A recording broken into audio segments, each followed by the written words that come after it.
우리 유소년부에서 꽃들도 찬양하셨는데 일본에서 이게 만든 곡이에요.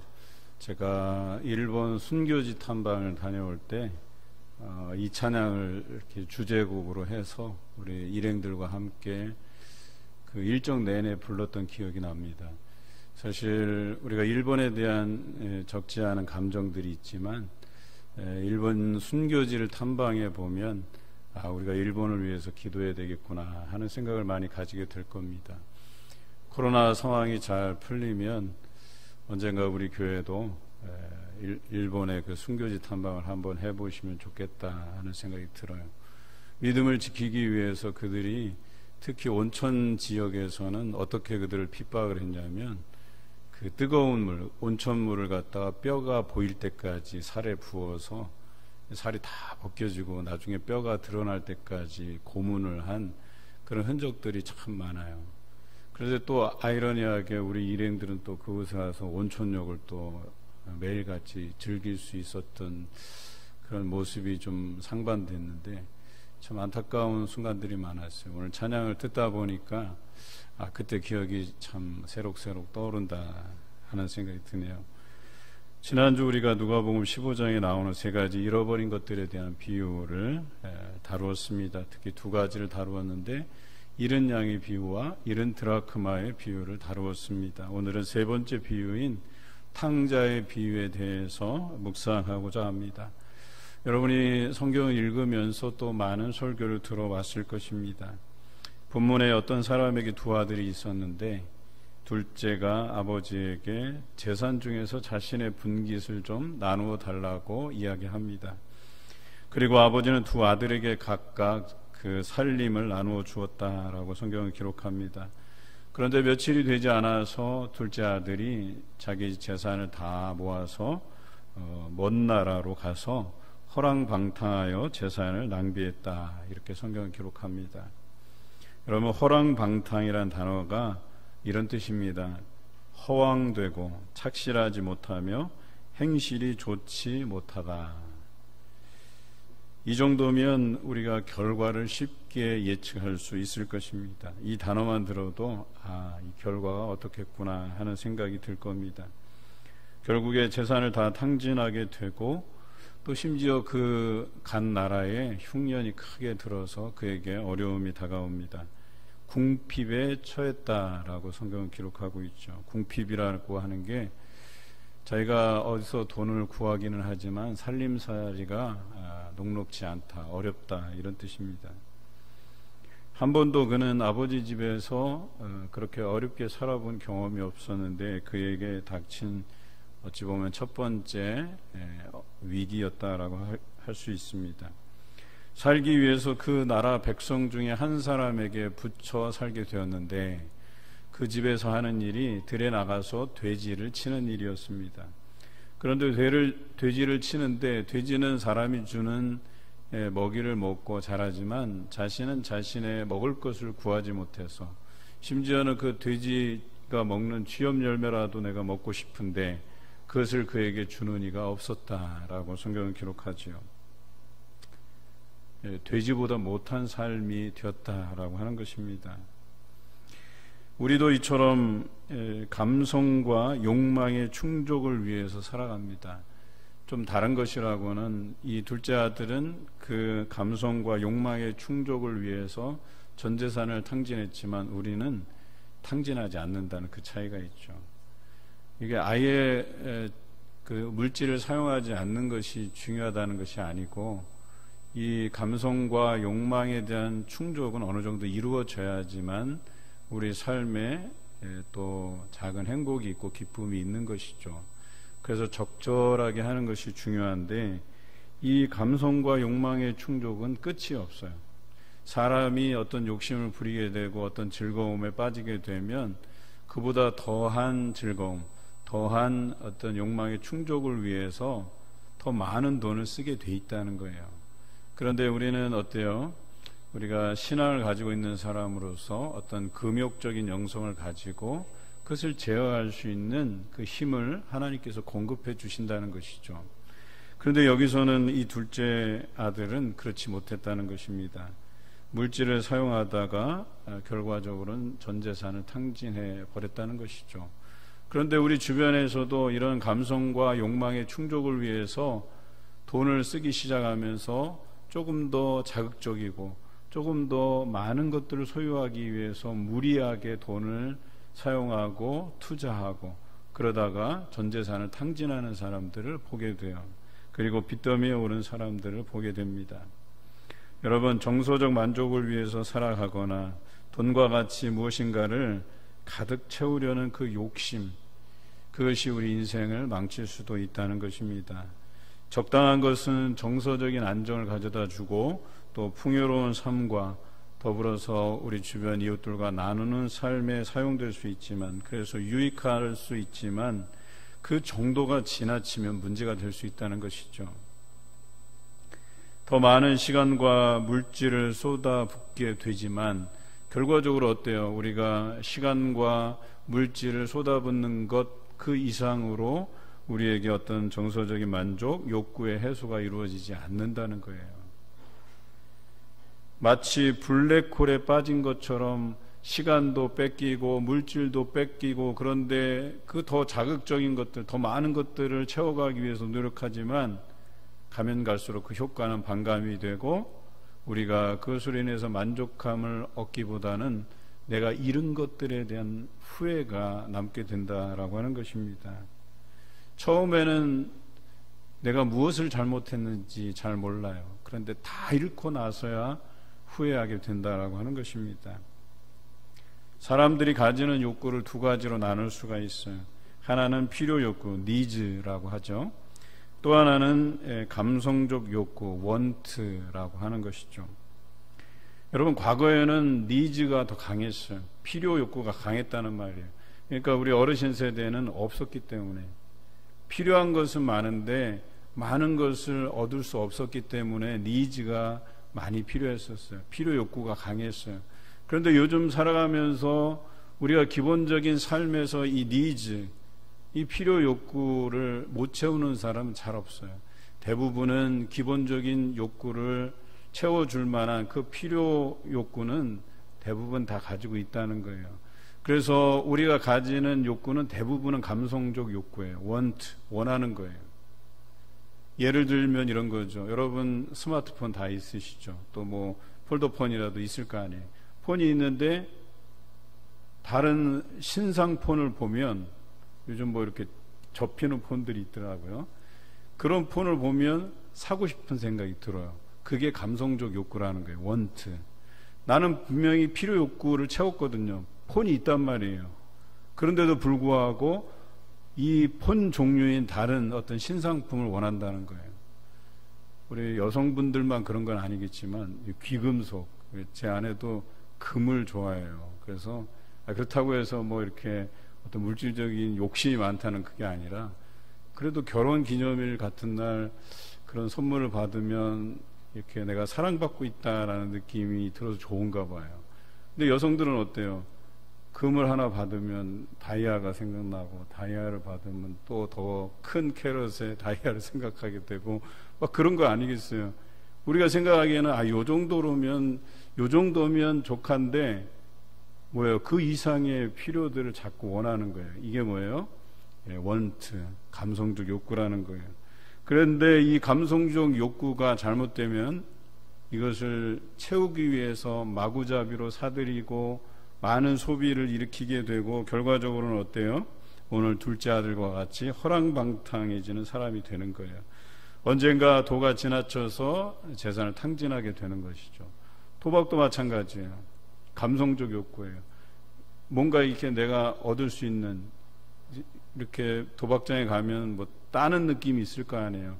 그래서 좀 딴다 하면 내가 일확천금을 얻을 수도 있겠구나 하다가 어때요? 재산을 잃게 되는 것 아니겠어요?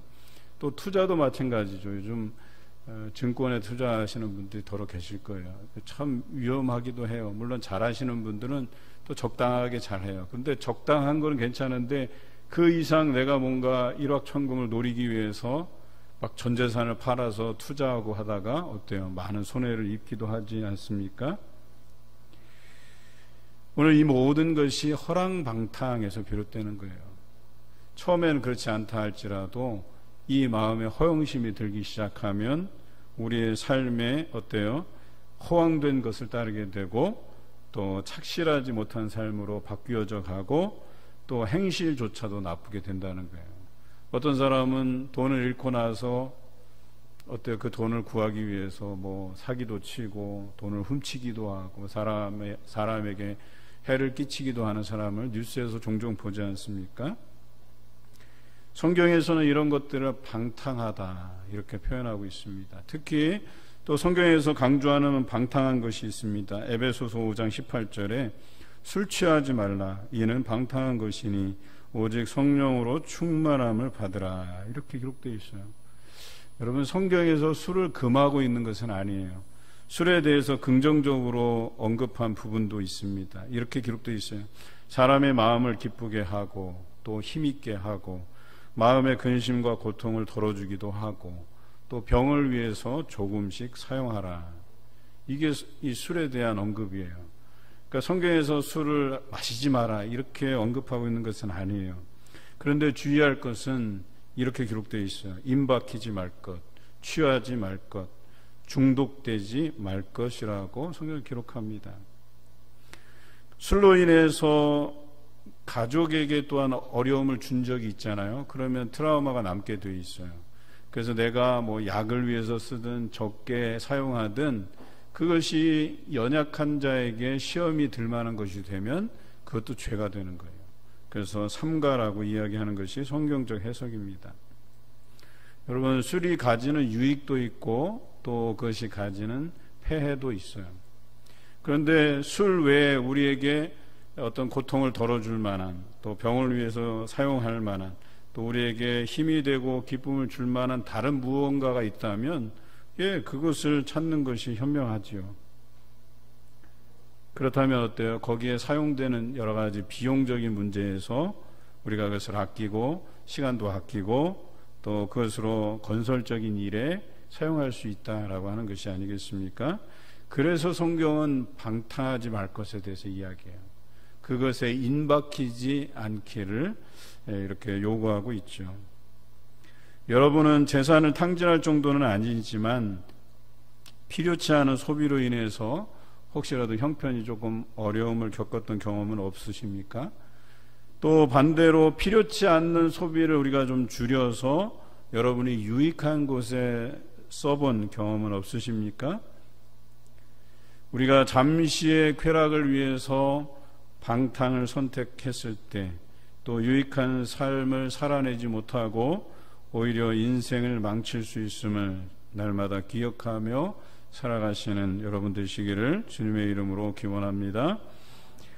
본문의 궁핍함에 처한 둘째 아들은 이제 아버지를 생각하게 됩니다. 아버지의 집을 생각하게 됩니다.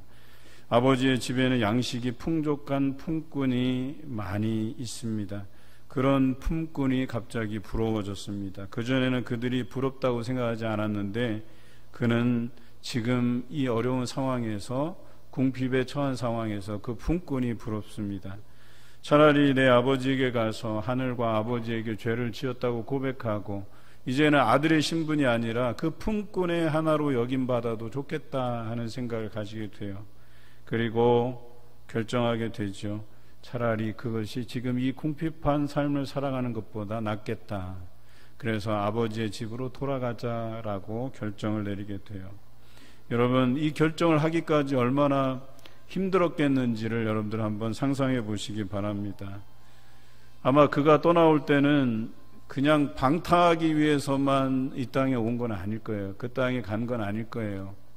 뭔가 거기서 자수성가하고 성공하고 더 많은 재산도 모으고 아버지에게 장한 아들이라 인정받고 싶은 생각이 왜 없었겠어요.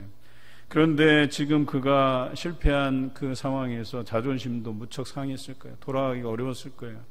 뭔가 여기서 제대로 된 삶을 한번 살아보고 아버지께 떳떳하게 나가고 싶은데 그럴 수밖에 없는 그런 상황에서 그가 얼마나 자존심이 상했겠냐라고 하는 것이죠.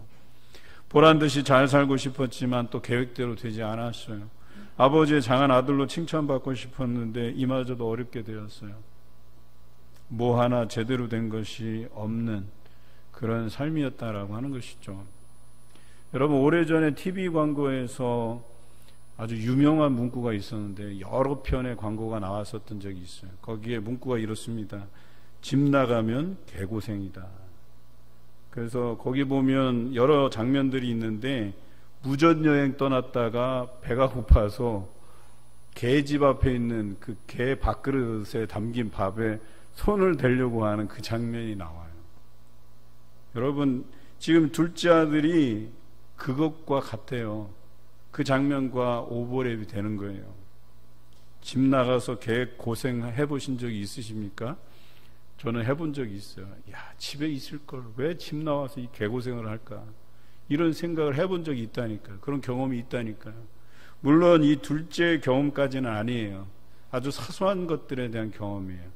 그런데 여러분, 별 차이 없어요. 그냥 크게 놓은 것과 작게 놓은 것 그 차이밖에 없어요. 그런데 역시나 집 나가면 개고생이에요. 그런데 신앙생활에서도 이 같은 경험을 하게 되죠. 뭔가 우리가 새로운 것들을 얻기 위해서 다른 곳에 기웃기웃 해봐요.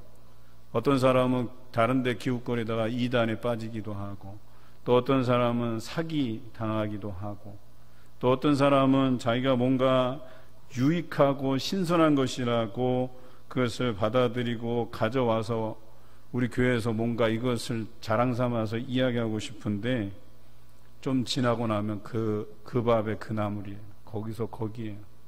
별 새로운 것도 없어요. 제가 가르쳤던 청년 중에 아주 신실한 청년이 있었어요. 기도도 열심히 하고 청년 회장도 지내고 찬양팀 리더도 하고, 이 친구가 타 지역에 취직하고 공부하기 위해서 갔어요. 그런데 이제 그 열심히 조금씩 줄어들게 된 거예요. 그러다 보니까 교회 안 나가게 되고, 또 다른 자기들과 함께 신앙생활 했던 친구들하고 비교해 보니까 이제 신앙의 격차가 커지기 시작한 거예요. 자기가 좀 더 나은 믿음을 가졌다고 생각했는데 그때 보니까 다른 친구들이 이만큼 성장해 있는데 자기는 제자리에 머물러 있었던 거예요. 그러니까 뭔가 새로운 것들을 찾기 위해서 여기저기 뒤적거리다가 어떤 교회에 갔는데 거기서 야, 이거다라고 한 거예요. 뭐냐면 내 그 다른 친구들보다 뒤떨어진 그 신앙을 한 방에 역전시킬 수 있겠다. 그래서 빠진 게 신비주의. 그래서 막 하나님께서 막 그 어용 목사죠. 그러니까 사이비 목사의 한마디로 그 사이비 목사에게 막 음성을 들려준다. 막 그런 것에 이제 현혹이 돼서 이 목사는 이런 하나님에게서 내가 음성을 들었다고 해서 여러 청년들 착취를 하기 시작한 거예요. 시간도 착취하고 물질도 착취하고 직장에 못 다니게 하고 교회에만 열심히 하게 하고 그 모든 것을 다 털렸어요. 안타까운 거죠. 뭐예요? 신앙에서 뭔가 자기가 새로운 것을 얻기를 원했지만 그 욕구가 채워지지 않았어요. 뭔가 한탕주의죠. 이것도 여러분, 신앙이라는 게 한 방에 좋아질 수 있나요? 그렇지 않아요. 신학은요, 오랜 연수가 필요한 거예요. 우리 여기 계신 어르신들 계시잖아요. 신앙의 연수라는 게 대단한 겁니다. 거기서 오는 믿음이 있는 거예요. 우리 역사가 117년이잖아요. 대단한 거예요. 다른 데서 볼 땐 오래된 게 대수인가? 대수예요. 117년이면 교회가 있었다가 없어지기까지를 여러 번 할 수 있는 그런 연수라는 거예요. 여러분, 현대 교회들이 세워져서 없어지는 교회가 얼마나 많은지 아십니까? 수백, 수천 교회가 돼요. 그런 교회가 있다가 없다가 있다가 없어졌다 이런다니까요. 그런데 117년을 유지해온 그 역사적 전통이라고 하는 것은 대단한 겁니다. 한마디로. 소위 말해서 한 20년, 30년 된 교회들이 우리 교회가 막 이렇게 성도가 많고 의시되면서 오잖아요. 저희 교회 오면 꼼짝도 못해요. 우리 교회가 117년이 됐지만 이 안에 생겨나고 없어지는 교회가 한둘이겠습니까? 딱 이 얘기 한마디 하면 겸손해진다니까요. 제가 있던 교회에서도 우리 교회보다 5년이 늦어요. 5년이 늦은 교회에서도요, 어디 큰 교회에 와서 교회 자랑하잖아요. 그럼 제가 역사 안내 담당으로 얘기해요. 이 연수 안에 생기고 사라진 교회들이 참 많지만 저희는 은혜 가운데 100년 이상을 걸어왔네요. 그랬더니 조용해요. 겸손해져요. 그런 거예요, 사실. 우리는 자극적인 것을 경험하게 되면 이 자극적인 것이 더 자극적인 것으로 채워지지 않으면 이 욕구가 충족되지 않아요. 그래서 여러분, 영적인 것들도요, 때로는 우리에게 시험이 되고 있는 이만 못한 것이 돼요. 그래서 어디 가서 기웃거리다가 이것이 좋겠네, 저것이 좋겠네.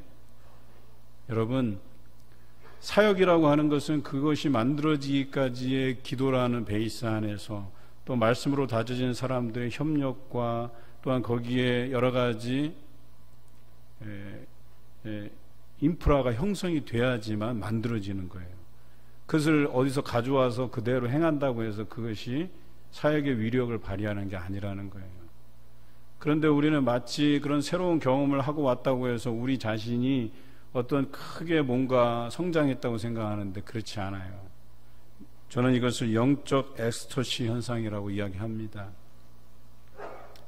여러분, 엑스터시는 마약의 일종이에요. 영적인 것이라고 모든 것이 좋은 것이 아닙니다. 제가 전에 청년들을 데리고 힐송 처치 시니어 찬양팀이 공연을 한 데를 갔어요.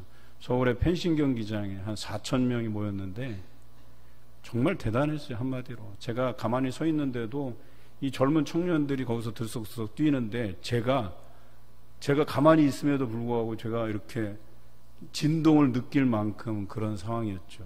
뿐만 아니라 사운드도 얼마나 대단한지 몰라요. 뭐 국내에서 찾아볼 수 있는 그런 사운드가 아니에요. 그냥 이런 우리가 뭐 대단한 무슨 가수들 막 하는 공연처럼 정말 그랬다니까요. 앞에 안전띠 다 설치해 놓고 청년들이 은혜 받은 것 같았어요. 그런데 그 주에 와서 어떤 일이 벌어졌냐, 청년들 사이에서 우리 찬양팀 저렇게 그냥 시시하고 밴드도 시시하고 찬양도 어디 저렇게 구닥다리 찬양이나 하고 이런 평들이 돌기 시작했어요. 그러니까 우리가 드리는 그 예배를 하찮게 여기기 시작한 거예요. 제가 리더들 다 불러 세우고 너희들 열심히 기도해야 되겠다. 얘네들 보니까 지금 이런 영적 엑스터시 현상에 지금 빠져 있는 것 같다. 앞으로 너희 신앙이 걱정된다. 이보다 더 자극적인 어떤 사운드, 자극적인 찬양들이 없으면 이제 더 이상 너희가 여기서 헤어나올 길이 없다. 이거예요. 그리고 주일날 청년들에게 이 설교를 했어요. 그러니까 이제 자기를 돌아보는 시간이 되었다는 거죠. 여러분, 그런 거예요. 뭔가 자극적인 것들을 통해서 우리가 만족할 수 있을 것이라고 생각하는데 그렇지 않아요. 그때뿐이에요. 그 밥에 그 나물이에요. 오히려 우리의 변함없는 신앙, 꾸준한 신앙, 그래도 그것이 별거 아닌 것 같은데 하나씩 쌓여져서 믿음이 되고 또 어려운 시기를 극복하는 어떤 힘이 될 수 있다면 그것이 옳아요. 훨씬 더 좋아요. 지난주에 우리 최윤규 선교사님 오셔서 10가지 가치에 대해서 배웠잖아요. 곰곰이 듣고 있으니까 정말 그렇다 하는 생각이 동의가 돼요. 그렇게 크게 막 굴곡 있게 뭔가를 막 아주 강렬하게 뭔가를 우리에게 심어준 게 아니잖아요. 잔잔하게 이야기하고 남아프리카 공화국에서 있었던 그 사역들을 그냥 솔직 담백하게 이야기하는데 거기서 우리에게 도전이 되는 것들이 있단 말이에요. 그런 것들이 하나씩 쌓여서 우리의 믿음이 이렇게 강화되고 또 훈련되는 것, 다듬어지는 것 아니겠어요? 그런데 뭔가 자꾸 그 욕망을 채워주기 위해서 현란한 뭔가를 해야 된다고 생각하는 것 자체가 위험하다라고 하는 거예요. 뿐만 아니라 우리가 어떤 사람들의 욕구를 충족시키기 위해서 세상에서 이렇게 하는데 그것들을 가지고 와서 그렇게 하면 뭐가 잘 될 거라고 생각하지만 그 밥에 그 나물이에요. 또 사람이라는 게 그 욕망이 채워지지 않는다니까요. 1,000원짜리, 2,000원짜리, 5,000원짜리, 10,000원짜리, 50,000원짜리, 여러분 그것이 우리를 만족해 할 수 있나요? 더 많은 것들을 요구할 뿐이에요. 차라리 1,000원짜리라도 그것이 우리에게 의미가 있다면 그것으로 족할 수 있다니까요. 여러분, 사실은 우리는 하나님의 역사보다 사역의 세련됨에 더 매료되는 사람이에요. 신앙의 기본기가 없어서 그저 감성적 욕구만을 채워가려고 하는 그런 것에 지나지 않는다라고 한다면 여러분, 우리는 실패한 인생이에요. 이런 신앙의 기본기도 없는 거예요. 사람의 욕구를 채워가려는 사역들은 실패하고 말아요. 그런데 여러분, 이 영적인 욕구를 채워가려고 하는 것조차도 우리가 실패할 수 있다는 건데, 세상적인 것으로 우리의 어떤 무엇인가를 자꾸 채워가려고 한다고 한다면 결과적으로 우리가 가진 것들을 다 잃어버릴 수 있다니까요. 신앙의 기본적인 것들도 다 잃어버릴 수 있다니까요. 다 탕진하게 된다니까요. 우리는 이것을 기억해야 된다라고 하는 겁니다. 뭔가를 채우려고 하는 그 욕망을 채워가려고 하고 감성적 욕구를 채워가려고 하는 그것 때문에 우리가 가진 신앙적인 기초마저도 다 잃어버릴 수 있다니까요. 그래도 여기서 새로운 희망을 우리는 발견하게 돼요. 그것을 다 잃고 나서 둘째 아들은 이제 아버지의 집을 생각하게 되거든요. 어찌 보면 아버지는 이 아들이 그런 아들이라는 걸 알고 있었을 거예요. 그럼에도 불구하고 그 아들이 선택한 것을 말리지 않았어요. 또 그런 기회가 아니면 이 아들이 자신의 참된 모습을 깨닫기가 어려웠을 거예요. 그런데 다 탕진하고 보니까 가장 인생에서 따뜻했던 그 기억을 떠올린 거예요. 아버지의 집. 그것이 처음엔 사랑과 관심이라고 생각 안 했는데, 당연히 자신이 누릴 것이라고 생각했는데 다 잃어보니까 그것이 사랑이었구나 하는 생각을 해보는 거예요. 여러분, 신앙생활에서 그나마 있었던 주일 예배를 지키며 그 기본적인 것, 그런데 잃고 나잖아요. 그것이 얼마나 소중한 것임을 나중에 깨닫게 돼요. 그런데 돌아오기가 미안한 거죠. 오늘 이 둘째 아들처럼 아들로서의 신분이 아니라 그냥 품꾼으로서 여겨줘도 좋겠다 하는 그런 생각. 그래도 여러분, 이 생각은 기특한 생각이에요. 그 생각을 가지고 아버지께로 돌아갈 결심을 하게 된 것이에요. 우리도 신앙생활하면서 탕자의 경험을 하게 됩니다. 본질로 돌아와야 되는데 겉도는 신앙이 있어요. 성경적 안목도 없는 상태에서 세상의 방식만 고집하는 사람, 교회 밖에서 얼마든지 믿음을 지킬 수 있다고 생각하는 교만한 사람, 또 세상에서 추구하는 즐거움에 매료되어서 교회를 멀리하는 사람, 또 세상의 분주함을 핑계 삼아서 예배에서 멀어지는 사람, 예배와 말씀과 기도와 찬송과 교제의 기본적인 것이 아닌 세상적 친교와 프로그램에 매몰된 사람, 여러분, 이 모든 사람이 이 시대의 탕자입니다. 심지어 탕자이면서 나는 탕자가 아니라고 부인하는 사람들까지. 이제는 아버지의 집을 기억해야 할 때입니다. 아버지께로 돌아가야 될 때입니다. 아들로서의 자리를 찾고 약속된 기업을 유업으로 받는 지혜로운 성도가 되시기를 주님의 이름으로 기원합니다. 아버지에게 돌아갈 때 둘째 아들의 마음은 품꾼으로 써주기만 해도 좋겠다는 마음이었었어요. 그런데 아버지의 마음은 어떻습니까? 본문 20절에 보면 이에 일어나서 아버지께로 돌아가니라. 아직도 거리가 먼데 아버지가 그를 보고 측은히 여겨 달려가 목을 안고 입을 맞추었다라고 성경을 기록하고 있어요. 이게 아버지의 마음이죠. 아버지는 아들이 간 그곳에 매일같이 나와서 멀리 바라보는 거예요. 아들이 돌아올까 늘 생각하면서. 그리고 언제라도 그를 맞이할 준비를 하고 계신 것이죠. 또한 멀리서도 아들을 바라보고 아들이구나 라고 하는 것을 알아차릴 만큼 아들에 대한 사랑과 애정이 대단했어요. 관심이 대단했어요.